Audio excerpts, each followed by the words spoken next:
야, 여기 올라오는데요. 순간 조금 며칠 더 했으면 좋겠다. 아니, 그건 제 혼자 생각이에요. 혼자 생각. 그렇다는 얘기죠. 뭐 어떻게 조 목사님은 제가 어떻게 하겠습니까?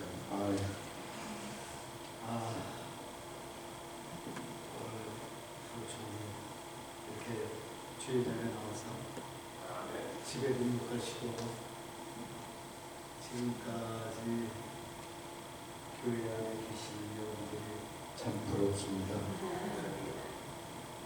우리 교회 성도님들도 옛날에는 그랬는데 지금은 그냥 빨리빨리 가. 그래서 제가 저녁에 부흥회를 하면 5시에 해요. 주일날 부흥회는 5시에. 그런데 오늘 여기 피치버그 교회 보니까 3시요. 제가 주보를 못 봤어.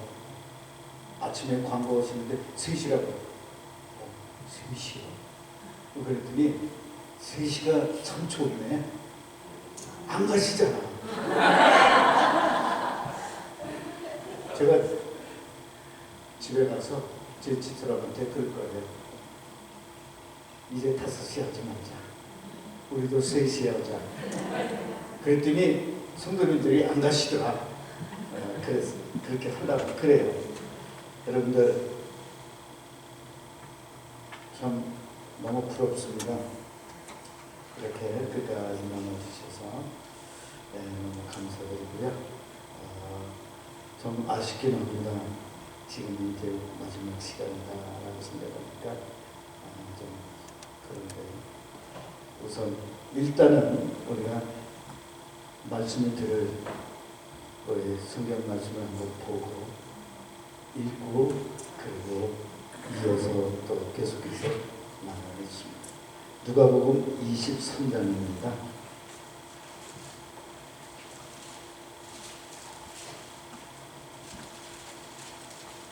누가복음 23장 39절로 43절 23장 39절로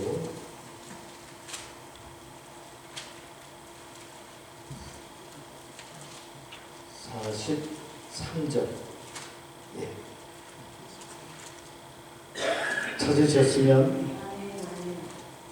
찾으셨으면 읽겠습니다. 예수께서 나가서 습관을 따라 감난산에 가시매 제자들도 따라갔더니 그곳에 이르러 그들에게 이르시되 유혹에 빠지지 않게 기도하라 하시고. 누가복음 23장인데 22장을 읽었습니다. 읽다가 보니까 이상하죠. 맞아. 39절. 이게 글씨가 적으니까 달린 행악자 중 하나는 비방하여 이르되 네가 그리스도가 아니냐 너와 우리를 구원하라 하되 하나는 그 사람을 꾸짖어 이르되 네가 동일한 정죄를 받고서도 하나님을 두려워하지 아니하느냐 우리는 우리가 행한 일에 상당한 도움을 받는 것이니 이에 당하거니와 이 사람의 행한 것은 옳지 않은 것이 없느니라 하고 이르되 예수여 당신의 나라에 임하실 때에 나를 기억하소서 하니 예수께서 이르시되 내가 진실로 내게 이르노니 오늘 내가 나와 함께 낙원에 있으리라 하시니라. 아버지 하나님, 오늘 이 저녁에도 이 낮에도 하나님 또 귀한 말씀을 허락하셨으니 이 말씀을 증거할 때 우리 모두가 다 함께 아멘으로 화답하며 은혜 받는 시간이 되어지기를 원합니다. 이 마지막 시간까지 성령께서 역사하여 주옵소서. 감사드리며 예수님 이름으로 기도하옵나이다. 아멘. 여기 와서 뭔가 습관이 하나 생겼습니다. 말씀을 전하기 전에 찬양 한 곡을 꼭 부른다는 것, 그런 좋은 습관을 하나 가지고 돌아가게 됐습니다. 이 찬양 아시냐고, 아시리라고 생각하고 아시냐고 여쭤봤더니 모른대. 아니 서로 찬양을 진짜 이거는 지금 30년도 넘은 그런 찬양이에요. 여러분 아시죠? 벙어리가 되어도.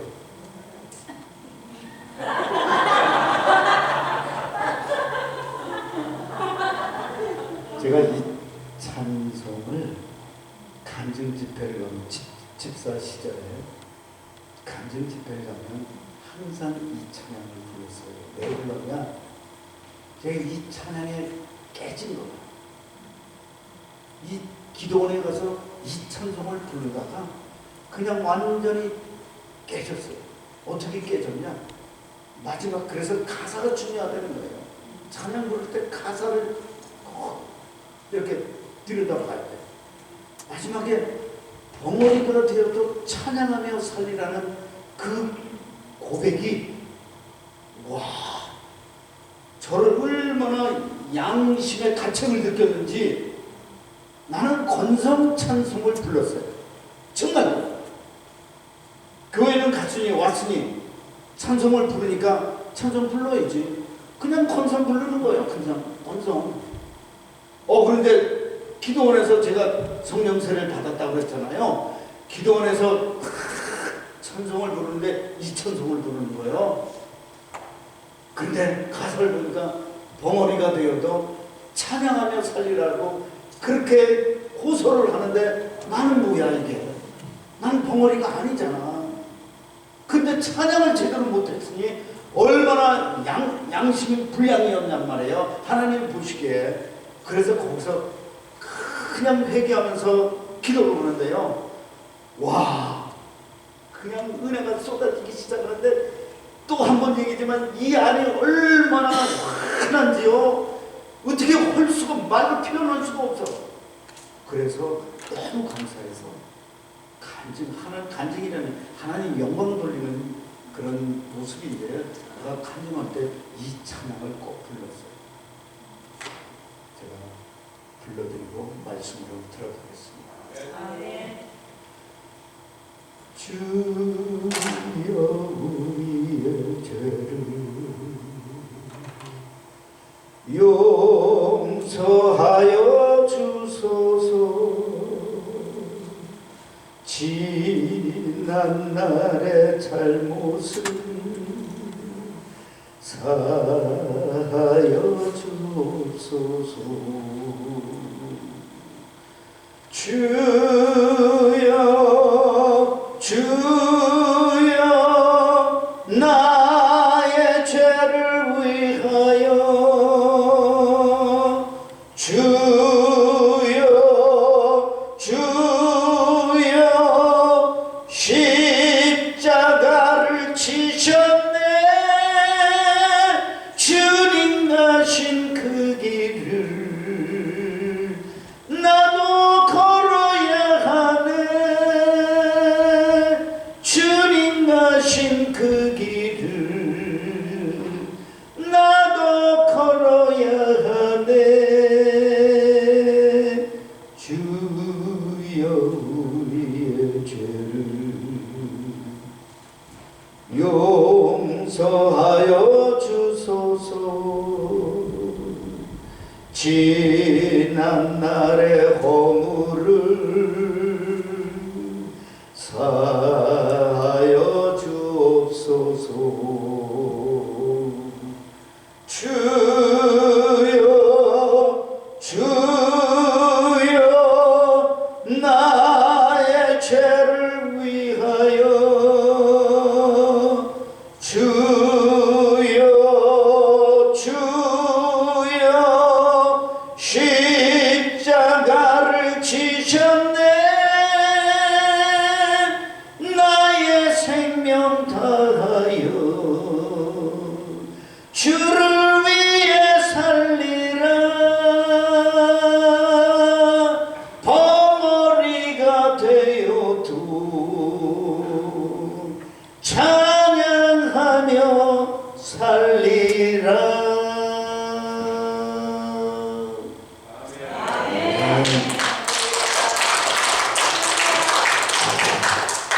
확실히 옛날 같지 않습니다.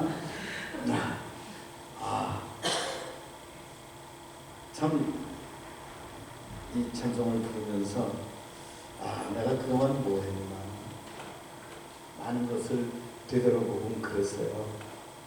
저렇게 한 시인이 벙어리가 되어도 찬양하며 살겠다고 저렇게 고백하는데 젊은 나는 뭐 했나, 나는 뭐 했나 이러면서 그런 나 자신을 돌아다 보니까 얼마나 양심의 가책이 되는지 눈물 아니 흘릴 수가 없었어. 너무 감사해가지고 이 찬양을 그렇게 부르기 시작을 했었습니다. 그러다가 목회하면서는 어쩌다가 불렀지 열심히 못 불렀어요. 그래가지고 오늘 한번 불러보니까 잘 안 되네. 어쩔 수가 없죠. 어떡하겠어. 나이는 못 속이는 거죠. 여러분, 오늘 예수님 또 만나고 돌아가시길 바랍니다. 오늘 마지막 시간입니다. 예수님 만나고 돌아갑시다. 시작. 예수님 만나고 돌아갈 수 있기를 바랍니다. 저는 우리 교회에서 내가 안 보이게 앉은 사람은 조금 옆으로도 이렇게 해서 나를 볼 수 있게 앉아주세요 하고 꼭 얘기하거든요. 지금 이 안에 딱 한 분이 내가 안 보여. 빨리 양심껏 옆으로 앉아주세요.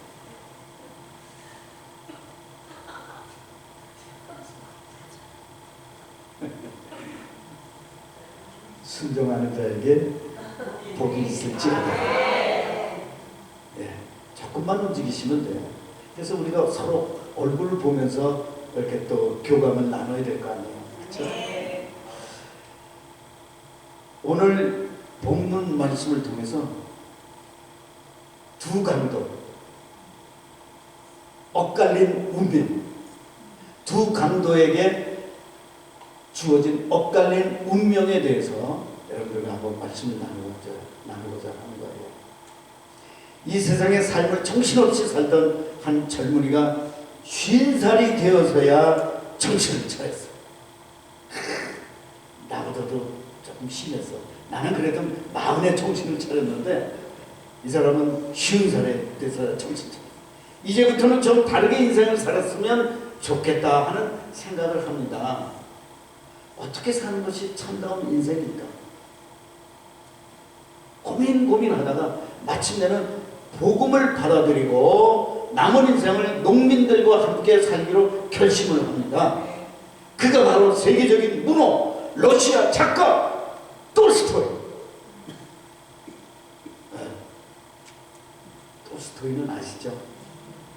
전 만나본 적은 없어요. 그냥 저도 책을 읽고 아는 거죠. 예수님을 만난 후에 이 톨스토이가 남긴 변화에 대한 글을 제가 여러분들에게 잠깐 소개를 해드릴게요. 믿음이 내게 들어온 후 성경이 영원한 진리임을 깨닫게 되었다. 나의 삶은 온통 변화되었다. 이전에 좋아하던 것이 시시해졌으며 이전에 선으로 보이던 것이 악으로 둔갑되었고 이전에 즐기던 것을 멀리하게 되었다. 똑같아요. 너무 감사해서 그 책을 나랑 똑같네. 제가 그런 적이 있어요. 이처럼 누구든지 예수님을 믿기만 하면 변화된 삶을 살 수 있습니다.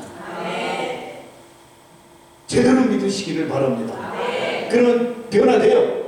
오늘 본문 말씀을 통해서 예수님이 십자가에 못 박혀 돌아가실 때 양쪽에 있었던 두 강도를 한번 여러분들과 함께 같이 만나고자 합니다. 예수님을 만난 사람과 안 만난 사람의 운명이 하늘과 땅처럼 달라졌어요. 아멘. 두 사람의 나뉘는 운명을 보면서 오늘 이 시대에 하나님께서 주시는 영적 메시지를 여러분과 함께 나누면서 은혜를 받고자 합니다. 예수님께서 갈보리 산상에서 십자가에 못 박혀 죽으실 때 좌우에 두 강도가 같이 죽었어요. 이들이 죽기 직전에 십자가 위에서 오고 간 대화의 내용이죠. 당시 상황은 관원들이 예수님을 향해 남을 구원해도 자기는 구원을 못하느냐고 빈정대며 조롱을 했어요. 예수님을 못 받고 창을 찌르는 군병들 역시 네가 유대인의 왕이면 거기서 한번 내려와 봐라. 그리고 우리를 한번 살려봐라 하면서 빈정댔어요. 그런 현장의 분위기에서 죽어가는 강도가 한 말입니다. 네가 그리스도가 아니냐. 너와 우리를 구원하라. 참 놀라운 사실은요. 죽어가는 강도, 끝내는 주님을 외면하고 지옥을 가는 이 강도가 지금 그리스도와 구원이라는 떼어낼 수 없는 두 단어를 사용하고 있다는 사실이에요. 그리스도 예수 되시는 분을 바로 옆에 두고 그분에게 네가 그리스도가 아니냐, 한번 구원해봐라, 그렇게 말하고 있는 거예요. 아마도 예수가 그리스도라는 이야기와 그가 사람을 살린다는 구원에 대한 이야기를 많이 들었던 것 같습니다. 머리로 들어서 알고 있는데 마음으로 믿어지지 못하는 사람들이 우리 주변에 얼마나 많습니까? 그렇죠? 바로 이 강도가 그런 사람들의 상징적인 인물이 아닐까 생각해 봅니다. 이 말씀을 보면서 저는 이 친구가 너무 억울하고 안타깝다고 생각을 했어요. 옆에 그리스도가 계신데 믿음으로 그분을 보기만 하면, 잡기만 하면 복을 받고 구원을 얻을 수 있는데 그 기회를 놓쳤으니 얼마나 억울합니까? 그렇잖아요. 그러나 다른 한 강도는 그 강도의 말을 책망을 하면서 입을 엽니다. 어떻게 해요? 이렇게 죽어가면서도 하나님을 두려워할 줄 모르느냐? 우리들이 죽는 것은 당연한 것이다. 하지만 예수님은 죄가 없는 분이야. 예수님 당신의 나라에 임하실 때 나를 생각하소서. 정말 깜짝 놀랄 만한 말을 하고 있는 거 아니겠습니까? 우리가 지은 죄는 사형감이야. 그래서 우리가 사형당하는 것은 아무 의미가 없어. 하지만 마지막 죽는 순간까지 그렇게 함부로 말할 수 있냐? 하나님 두려워할 줄 왜 모르느냐? 이렇게 한 강도는 말했어요. 이 강도는 하나님을 두려워할 줄 알았다는 거죠. 예수님은 죄가 없는 분임을 알았어요. 이 말은 예수님은 그리스도라고 고백하는 거 아니겠습니까? 또 하늘나라에 임하실 때 자기를 생각해달라고 말을 합니다. 그 무슨 말이에요? 죽음 이후에 천국을 마음에 두고 있는 말이라 하는 것이죠. 아멘. 네. 정말로 이 강도는 참 행운하라고 생각을 해요. 그를 향해 예수님께서 뭐라고 말씀하십니까? 오늘 네가 나와 함께 낙원에 있으리라. 아멘. 내 믿음대로 나와 같이 낙원에 이르게 되겠다고 하시면서 구원을 선포하셨어요. 믿음을 고백하는 순간 구원 받습니다. 아멘. 아멘. 여러분들 고백을 많이 하실 수 있기를 바라요. 부자의 강도는 지난날 어떻게 살아왔든지 상관없어. 그 순간에 예수님을 믿음으로, 예수님을 바라봄으로 주님과 함께 낙원에 갔으니 얼마나 행운이냐 하는 것입니다. 예수님의 말씀 한마디로 두 강도의 영혼이 천국과 지옥으로 나뉘어졌잖아요. 겉으로 보기에는 죄짓고 강도질하고 법정에서 사형 선고받고 가장 저주스러운 십자가에서 죽는 같은 길을 가는 것 같았지만 죽음 이후의 내용은 전혀 다르지 않습니까?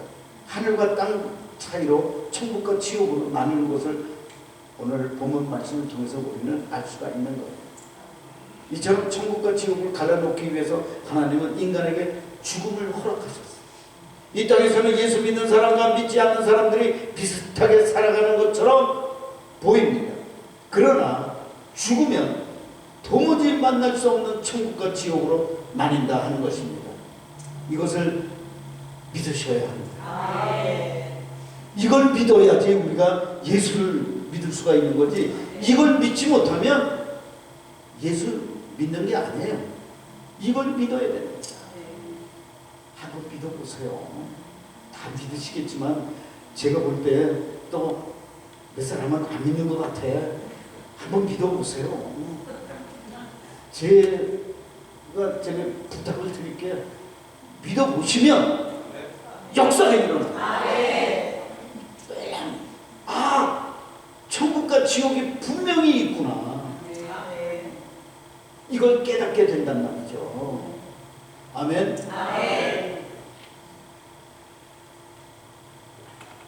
첫 번째 강도는 왜 끝내 구원을 받지 못했을까? 왜 구원을 받지 못했을까? 어떤 신학자는요 이렇게 표현을 합니다. 그는 선택받지 못했기 때문에 지옥에 갔다. 선택받고 못 받고는 하나님의 소관이기 때문에 우리의 관여사항은 아니다. 저는 본문을 읽을 때마다 이런 생각을 해봅니다. 왜 이 강도는 끝내 불행하고 억울하게 지옥을 갔을까? 첫째로 스스로 본인은 너무 늦었다고 생각한 것 같습니다. 난 너무 늦었어. 구원받기는 너무 늦었어. 이 생각이 그를 지배했다고 저는 생각을 합니다. 두 번째로는 그는 지은 죄가 너무 크기에 용서받지 못할 거라고 생각했던 것 같습니다. 내가 지은 죄는 너무 커. 나는 구제불능이야. 예수 믿으라 그러면 제 주변에도 이렇게 얘기하는 사람들이 있었어요. 또 세 번째로는 그는 구원의 방법을 전혀 몰랐다고 봅니다. 방법만 알았더라면 구원을 잡았을 텐데 방법을 몰랐다는 거죠. 이런 세 가지 이유 때문에 결국 이 강도는 지옥에 간 것이라고 생각을 합니다. 그럼 첫 번째, 너무 늦었다고 생각했다는 것에 대해서 말씀을 드리겠습니다. 세상 삶을 살아가면서 너무 늦은 때는 없습니다. 여러분 아시죠? 우리가 기억해야 할 사실은 살아있는 사람에게는 구원의 기회가 있다는 거예요. 구원의 기회는 누구에게나 항상 열려 있어요. 죽음 직전의 순간에도 주님을 만날 수 있다 하는 것입니다. 아멘. 두 강도의 죽음의 순간에 그곳에 예수님이 계셨던 것처럼 죽음 직전일지라도 옆에 계신 주님을 찾기만 하면 누구든지 구원을 받습니다. 믿으시면 이걸 믿어야 됩니다. 너무 늦었다는 말은 통하지 않는 말이에요. 그거는 본인이 괜히 스스로 위로를 하기 위해서 자꾸 피하기 위해서 그렇게 생각하고 말을 하는 것 뿐이지 아니란 말이에요. 두 강도 사이에 계셨던 예수님은 지금도 생사의 기로에 있는 사람들 옆에 계셔가지고 그들이 구원받기를 기다리고 계시다니까요. 요한계시록 3장 20절을 보세요. 아시잖아요. 볼지어다 내가 문 밖에 서서 두드리노니 누구든지 내 음성을 듣고 문을 열면 내가 그에게로 들어가 그와 더불어 먹고 그는 나와 더불어 먹으리라 그랬어요. 아멘. 주님은 사람에게 생명이 있는 한 구원의 기회도 있음을 아시기 때문에 우리와 함께 하시되 그냥 기다리기만 하시는 것이 아니라 똑똑 놓고 하신다는 겁니다. 아멘. 내가 문 밖에 서서 문을 두드리노니 이 말은 우리를 자주 흔들어서 어떠한 상황 속으로 밀어넣어 결국은 마음을 열도록 예수님을 믿도록 그렇게 지금도 우리 옆에서 역사하신다는 뜻이라 하는 겁니다. 할렐루야. 누가복음 16장에 보면 부자와 나사로의 비유가 나오지 않습니까? 부자도 죽고 나사로도 죽었어요.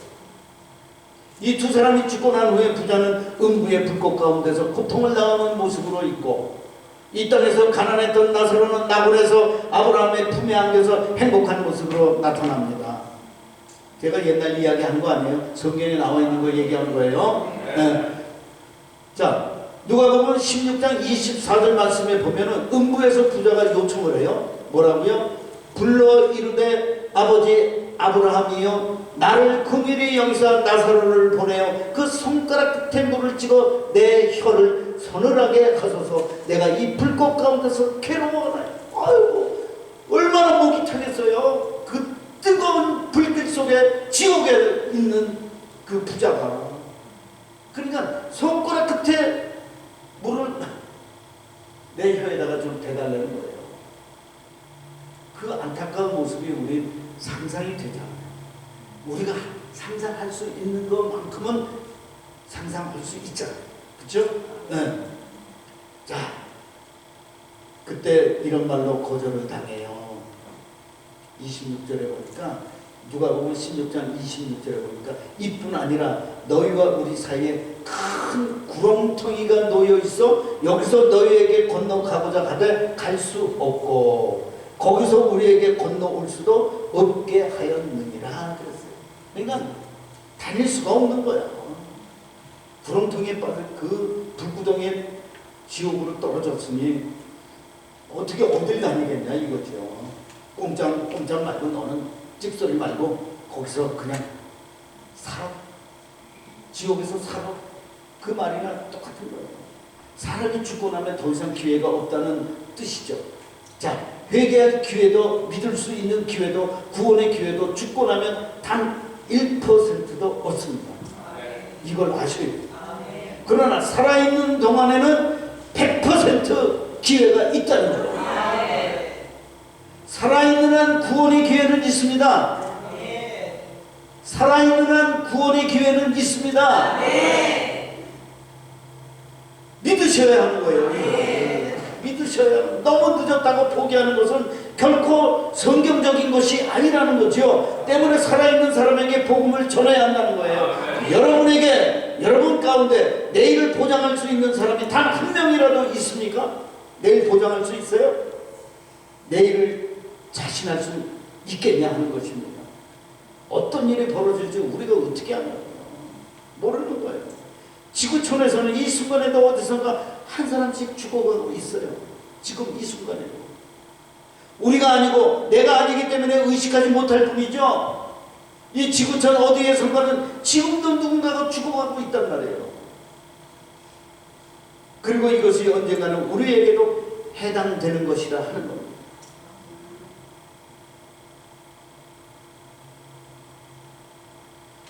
때문에 살아있는 동안 복음을 들어야 되고 복음을 전해야 됩니다. 아멘.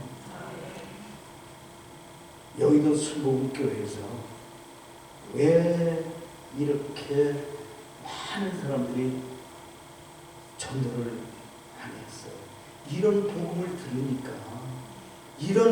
들으니까 그 빨간 가방 들고 구역장들이 전도로 다닌 거예요. 저 사람들만 오면 아파트에서 다들 문 잠가놓고 안 열어준다고 그러잖아. 그럼에도 불구하고 희망적인 사람들은, 소망을 갖고 있는 사람들은 문을 열어주는 거예요. 그래가지고 들어와서 이야기를 듣고 그럼 나도 교회 가겠습니다. 그래서 여의도 순복음교회가 세계에서 그래도 제일 큰 교회로 소문나 있는 거 아니겠습니까? 그런데 지금은 어때요?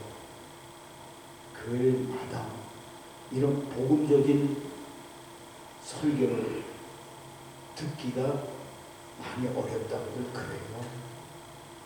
복 받아라 이런 설교만 하고 죄를 회개하라 이런 설교는 안 한다는 거예요. 그러니까 역사가 안 일어나는 거예요. 우리는 죄인이야.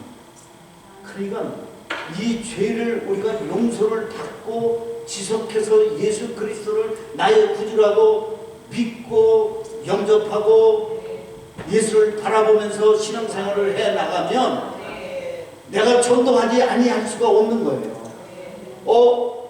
저 사람 예수 안 믿는 것 같아. 다가가는 거예요.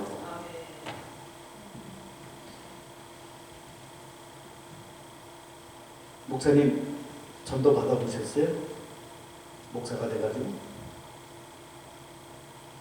전화를 받았어요. 나는 그분에게 어느 교회 나가세요? 그 교회 어느 교회 나가고 내가 그랬어. 그 교회 진짜 최고잖아요. 이야, 제가 성경책은 없었어. 이렇게는 들고 있지 않지만 이 모습은 있었어. 지금 여러분들이 보는 이 모습은 있었어. 그러면 저분 목사 같기도 한데 이런 사람들이 많아. 그런데 그분도 그렇게 느꼈을 텐데도 불구하고 나한테 와서 예수 믿으시죠. 그래서 내가 칭찬해주고 그래서 죄송해요. 자, 저는 어느 교회 목사예요. 그래가지고 놀래가지고 아이고 죄송해요. 아니야. 성도님 일로 오세요. 여기 커피집에 모시고 가서 내가 커피 수고하시니까 커피 한 잔 뽑아드릴게. 이거 가지고 가셔야 돼. 그래가지고 도망가지 마. 그래서 커피 뽑아서 내가 들은 적이 있어요. 그럼 너무 멋있죠. 이렇게 복음을 전할 줄 아는 이런 사람들이 있어야 되는 거예요. 피츠버그 한인교회 성도 여러분들이요, 전도 많이 해서 내가 언제 올런지 또 올런지 모르겠지만 만에 하나 또 오게 된다면 이 자리가 꽉 차 있을 줄 없습니다. 정말 우리가 가만히 생각하면 안타깝게 이럴 데 없어요. 자, 깡패 남편을 둔 아내가 있었어. 깡패 남편을 둔 아내. 이 남편은 온갖 못된 짓을 다 하고 또 교만했고요, 아주 강팍하고요, 다른 사람들을 어마어마하게 괴롭히고 다닙니다. 심지어는 마약상으로 많은 돈을 벌기도 했던 이 깡패예요. 남편을 위해서 기도하지만 하나님의 신통한 대답이 없었어. 어느 날 그 남편이 그만 교통사고로 병원 중환자실에 입원하고 맙니다. 그런데 상황이 아주 심각했던 거예요. 의식을 잃고는 사람조차 분별하지 못해요. 그때 부인되는 집사님이 하나님 앞에 기도하기 시작합니다. 사실 그 집사님은 예수 말만 하면 남편이 주먹을 그냥 휘두르기 때문에 너무 무서워서 그 좋은 예수님을 제대로 한마디도 전하지 못했다는 거예요. 그런데 지금 이렇게 의식 없이 누워 있으니까 어떡합니까? 그래서 처음에는 살려달라고만 기도하다가 이래서는 안 되겠구나 하는 생각이 들었던 거예요. 살려준들 뭐하겠느냐? 또 날 팰 텐데 복음이 들어갈 기회가 되어야 한다고 생각하고 기도 내용을 바꿔요. 하나님, 남편의 의식을 돌아오게 해 주소서. 그런데 그때 눈도 뜨지 못하고 말도 하지 못하던 사람이 눈과 입을 열고는 뭔가 들린다는 신호를 보내고 있어요. 그때 아내가 용기를 내서 복음을 전합니다. 예수를 구주로 영접하십시오. 그렇게 하겠습니까? 남편이 고개를 끄덕끄덕 하더랍니다. 그리고는 그냥 인정을 하고 말았어요. 부인 대신 여집사님이 감격해서 이렇게 간증을 합니다. 병원에서 이제는 끝났다고 하는 그 영혼을 붙잡고 하나님께 기도하는 복음을 전했습니다. 이 영혼이 구원받아야 된다고 기도했습니다. 그런데 그 기도를 하나님께서 들으시고 마지막으로 구원받게 하셨다고 그렇게 간증을 하는 것을 들었습니다. 그렇습니다. 너무 늦었다는 말은 있을 수가 없어요. 그 집사님은 이렇게 간증합니다. 또 포기하지 마십시오. 이 땅에는 교회당도 많고 믿는 사람도 많은 것 같지만 아직도 복음을 모르는 사람이 무수히 많습니다. 이들이 살아있는 동안 우리의 복음 시장은 할 일이 너무 많이 있는 것입니다 라고 자신있게 외쳐댔습니다. 성경을 관심있게 연구해본 하나님의 한결같은 관심은 뭡니까? 구원이에요. 어떻게 하면 복음이 없는 사람에게 복음을 전해서 구원할까요? 제 처형이 저보다 5살 많아요. 저보다 5살이 많은 처형이 있습니다. 캔사스 주에 살리나라는 아주 시골을 살았어요. 진짜 거긴 정말 시골이에요. 그래도 비행장은 있더라고요. 비행기 타고 갔습니다. 근데 그 캔사스에 제가 드라이브로 해서 25시간, 그리고 올 때 25시간, 왕복 50시간 그렇게 다녔는데, 남편 되시는 우리 형님 되시는 동서 형이죠. 그분이 체격이 기가 막힙니다. 특수부대 출신에다가 제대하고서는 그다음에 그 폴리스, 이 오토바이 타고 다니는 폴리스, 그래가지고 다 선글라스 팍 끼고 넘어가서 속도 위반하는 자동차 붙잡고 딱지 뛰고 그런 분이었는데, 체격이 크면 뭐해? 어느 날 병이 들더니요, 그냥 누워만 있는 거예요. 불쌍하더라고요. 그래서 제가, 형님 이러지 마시고 교회 나가시죠. 그랬더니 교회는 나가고 있대. 그럼 구원의 확신이 있습니까? 그랬더니 대답을 못해요. 그래서 그분을 위해서 기도하고 있는데 교회는 나가고 있는 거예요. 그래서 담임 목사님을 만났어요. 집에 오셨더라고. 그래서 제가 한번 확인을 했더니 그렇게 하려고 그런데, 구원의 확신을 시켜드리려고 그런데, 그럼 지금 오시라고. 왜? 나는 영어를 못하니까 오시라고 했더니 참 결국은 딴 얘기만 하다가 전화 받고 빨리 또 가시느라 그냥 가시더라고요. 그래서 이 아닌데 싶은 생각이 들었는데요. 어느 날 또 연락을 받고 가니까 사람이 말하니까 무슨 병이냐면 파킨슨. 그래가지고 쫙 말더니요, 이 가슴이 이런 육척 같은 그런 사람이 이 갈비뼈만 이렇게 남아있는 거예요. 이렇게. 그래가지고 이렇게 흰 광목 같은 걸로 이렇게 덮어놨는데요, 이 갈비뼈가 다 그렇게 자국이 나는 거예요. 살이 없다는 얘기죠. 그리고 눈도 이렇게 돌리면서요, 이 제대로 사람을 못 보는 거예요. 그래서 그분을 제가 세례를 시켰어요. 세례받게 했어요. 그것도 내가 집에서 가운까지 내가 입고 가서 가운을 꼭지를 입혀가지고 물속에 집어넣을 수는 없으니까 그냥 약식으로 해서 이렇게 해서 탁 머리에 대고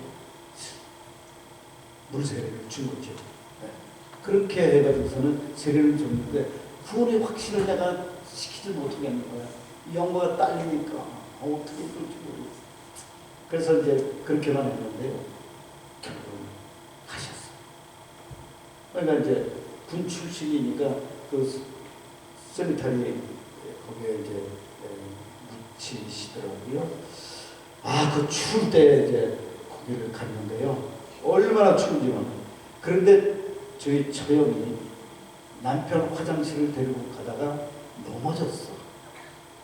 넘어져가지고 워낙에 체격이 크니까 넘어졌는데 너무 아파가지고 병원에 가서 진찰해보니까 암이 발견돼요. 그 암도 폐암이야. 근데 폐암 4기야. 그거 모르고 있었던 거야. 그냥 남편 간호하느라고 그걸 모르고 있었던 거야. 그래서 가만히 생각하니까 안 되겠어요. 그 시골에 아무도 없는데 있어봐야 친구밖에 더 있겠어요. 친구가 뭔 소용이 있냐. 내가 그래가지고 제 아내보고 처형을 우리 집으로 모시자. 그래서 우리와 같이 함께 신앙생활 하자. 가지고 우리 집으로 모시고 오기로 결정을 하고, 거기 모든 재산을 다 정리하고 그리고 내려왔는데요. 그 재산 정리한 것을 우리 처한테 준 거야. 자식이 없었어요. 그러니까 줄 수 있는 사람은 자기 동생밖에 없어요. 얘를 주면서 막내한테 얼마를 떼어줘라. 그렇게 했어요. 그래가지고서 우리 집에 오셔서 6개월 만에 돌아가신 거예요. 그때 돌아가시기 전에 제가 구원의 확신을 시켜드렸어요. 한국말 그분은 한국말 하니까 내가 구원의 확신을 시켜드렸어요. 그런데 그것도요, 내가 의지적으로 한 게 아니야. 지금 생각해보면 하나님의 계획 속에서 이제 얼마 안 남았으니까 너 빨리 그 구원의 확신을 시켜드려라. 그래서 제가 들어간 거예요. 들어가서 저야 내 말을 잘 들어. 그래가지고 쫙 구원을 시키는데요. 아멘, 아멘, 아멘 이러더라. 오케이, 변하면 안 돼. 내가 그랬더니 안 변해 이러더라고. 아멘 이러더라. 이게 그때는 지푸라기라도 잡고 싶은 심정이었던 것 같아. 내가 볼 때. 그래도 구원의 확신을 시켜드리면서 아멘 하니까는 이제 마음이 놓이는. 그래 나와가지고 집사람한테 얘기를 하고 우리가 점심을 먹었어요. 그러면서 이선에서 내가 들어가 봤더니 조용해서 들어가 봤더니 숨을 거두셨어. 이야, 사람이 맥없이 그렇게 가더라고. 그렇게 가요.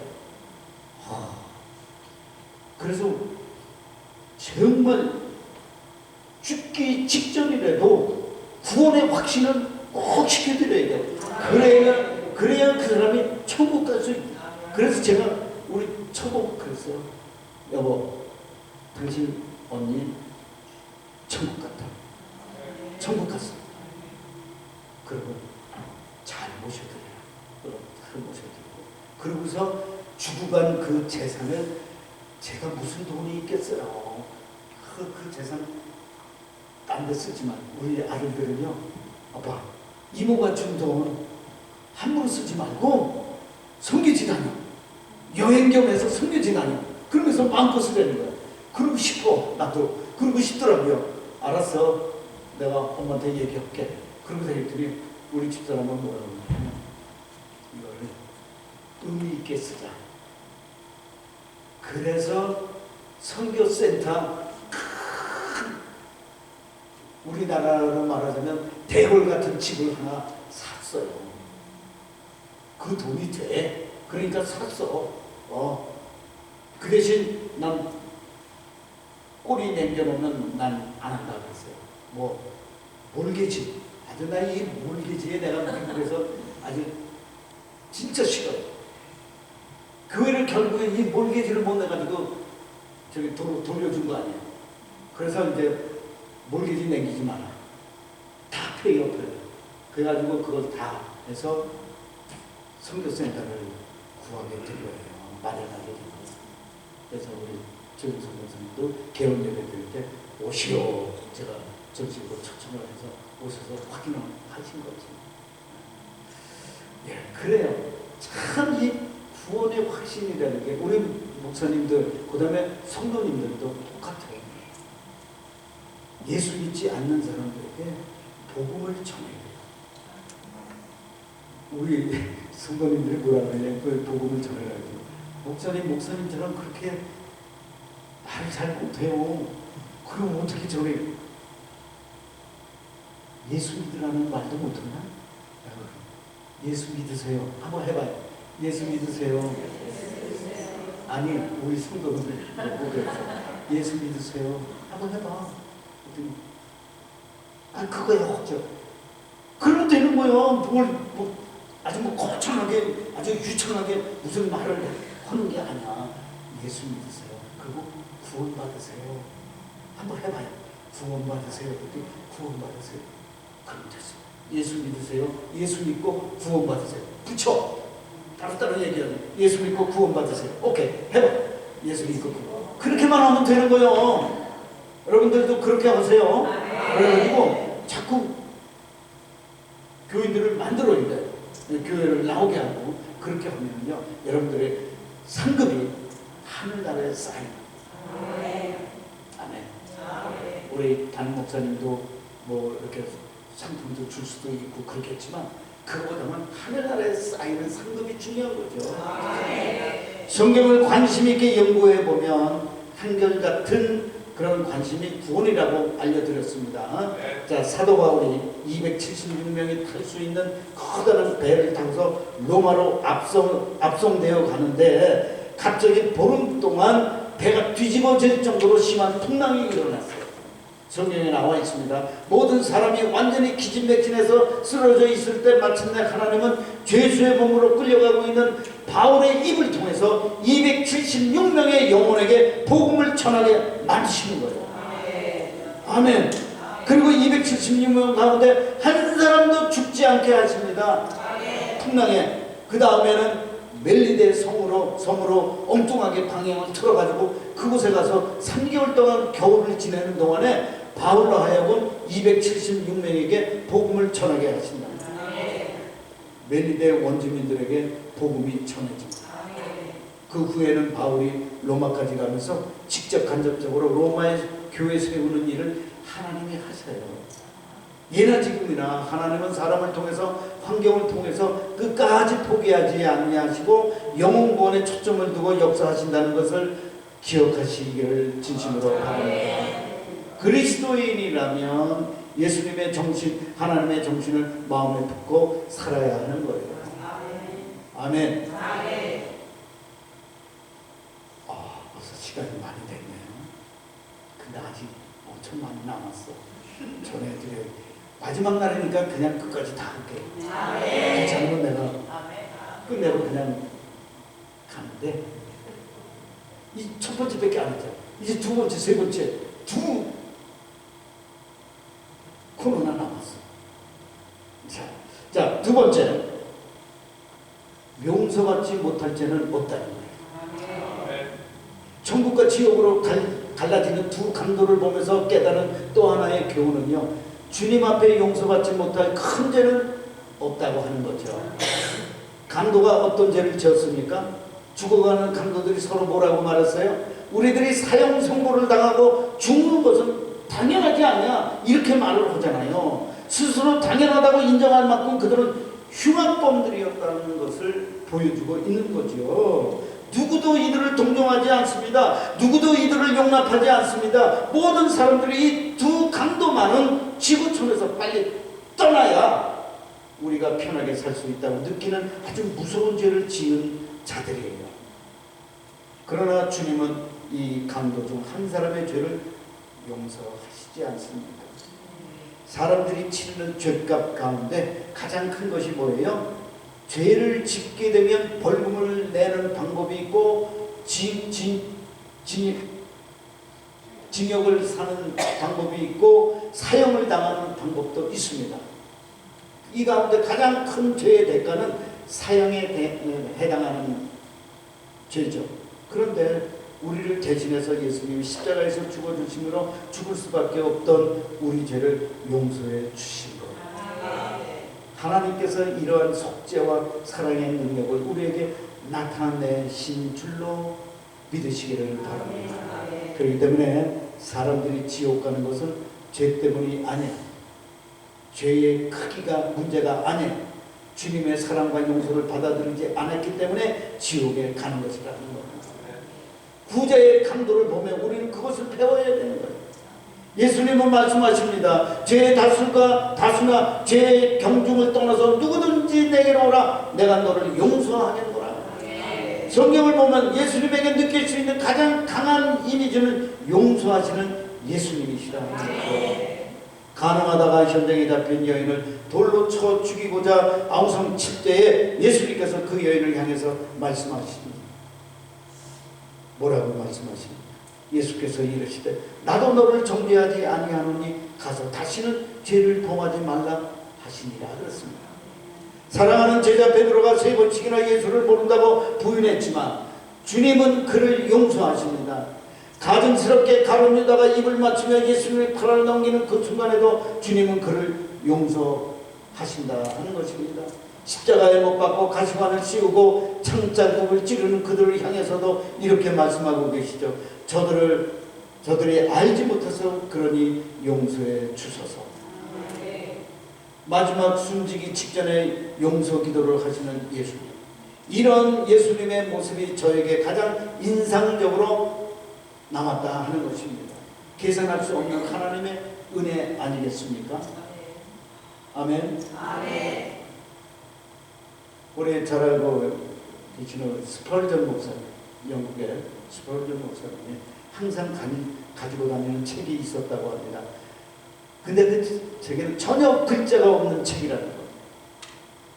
첫 번째는 검은 페이지, 두 번째는 빨간 페이지, 세 번째는 하얀 페이지, 네 번째는 파란 페이지, 다섯 번째는 노란 페이지라고 합니다. 검은 페이지에는 인간의 칠흑과 같은 죄의 상태를 그려놓은 것이고요. 빨간 페이지는 예수님의 보혈을 상징하는 것이고요. 하얀 페이지는 보혈로 용서받은 마음을 상징하고 있는 것이고요. 파란 페이지는 믿음으로 성장함을 상징한다고 합니다. 그리고 노란 페이지는 소망 가운데 사는 신앙생활을 상징한다고 하는 것입니다. 스펄전 목사님은 그렇게 눈물을 흘리면서 그 책을 보고 하나님 앞에 찬송하고 기도했다는 일화가 남아 있습니다. 하나님의 사랑은 우주적입니다. 우리가 어떠한 큰 죄를 범했을지라도 평생 동안 알고 지은 죄와 모르고 지은 죄가 클지라도 하나님의 사랑의 하나님이 용서하시면 아무것도 아니라는 것을 믿으시고요. 언제든지 그 죄의 보따리를 가지고 하나님 앞에 나오실 수 있게 되기를 바랍니다. 무거운 짐 지고 나오셔야 됩니다. 수고하고 무거운 짐진 자들은 다 내게로 오라고, 내가 너희를 쉬게 하리라고 우리 주님이 말씀하시잖아요. 그걸 그대로 믿으세요. 나는 너무 무거워서 교회 안 나가고 맨날 교회 나가봐요. 나한테 왜 이렇게 무거운 짐만 지게 하시는 거예요.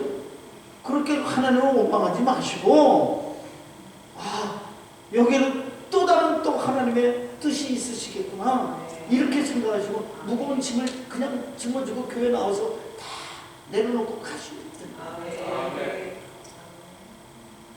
그러면 하나님이 여러분들을 사랑하시기 때문에 여러분의 그 어려운 문제들을 하나하나 다 알고 계시기 때문에 다 해결해 주신다는 겁니다. 그 믿음을 갖게 되기까지는 어렵죠. 어려운 줄을 제가 알아요. 그러나 해보시라니까. 하면 돼. 안 되는 게 어딨어. 하면 돼요. 여러분들 그렇게 믿을 수 있기를 바랍니다.